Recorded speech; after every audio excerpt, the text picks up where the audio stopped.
Session 3 of Come Up the Mountain, and today we continue to look at the awesome fact that a holy God wants personal relationship with us.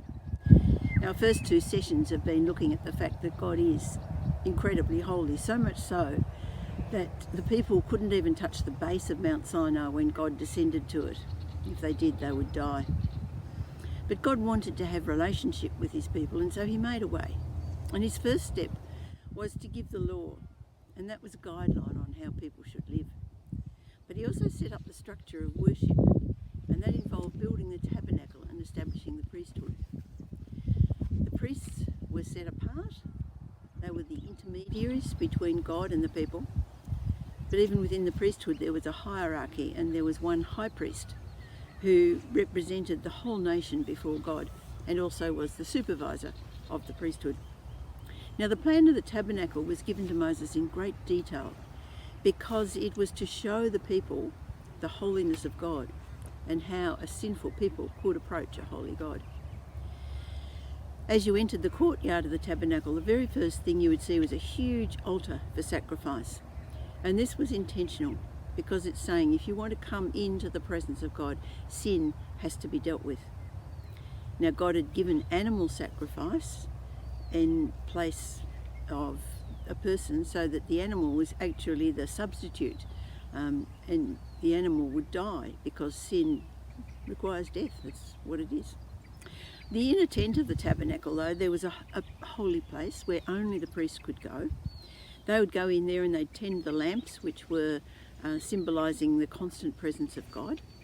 There was also 12 loaves of bread, which they replaced weekly, and these represented the 12 tribes of Israel in the presence of God. And then there was an altar for incense. Now, off that, curtained off it, was a most holy place, or known sometimes as the Holy of Holies.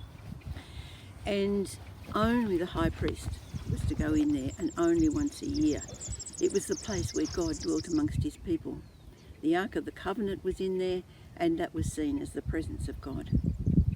When he did go in, he had to make sacrifice for himself, he had to be cleansed, and then he had to put on all the high priestly robes.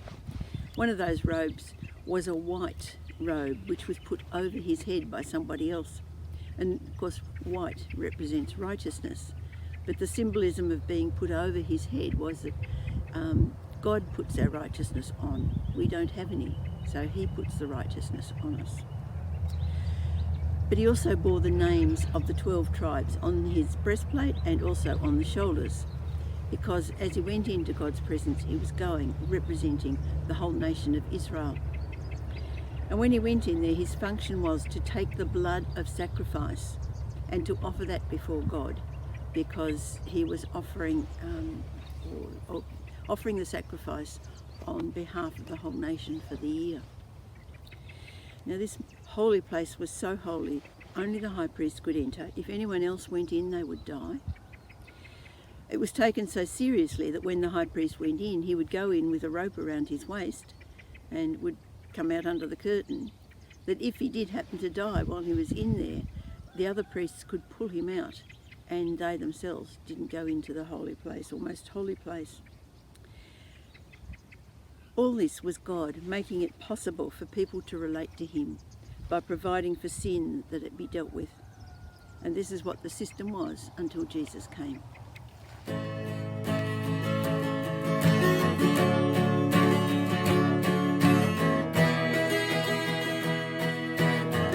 Draw me close to you, never let me go. I lay it all down again to hear you say that I'm your friend. You are my desire, no one else will do. There's nothing else could take your place. Feel the warmth of your embrace. Help me find a way, bring me back to you.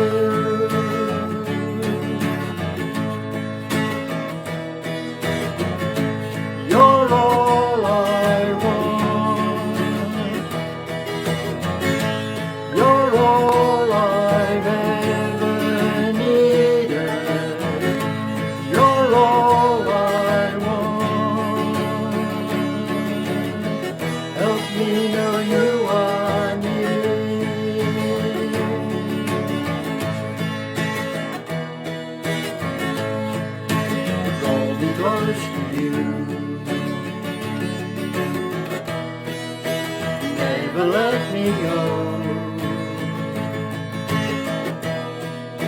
I lay it all down again to hear you say that I'm your friend. You are my desire. No one else will do. There's nothing else could take your place. Feel the warmth of your embrace.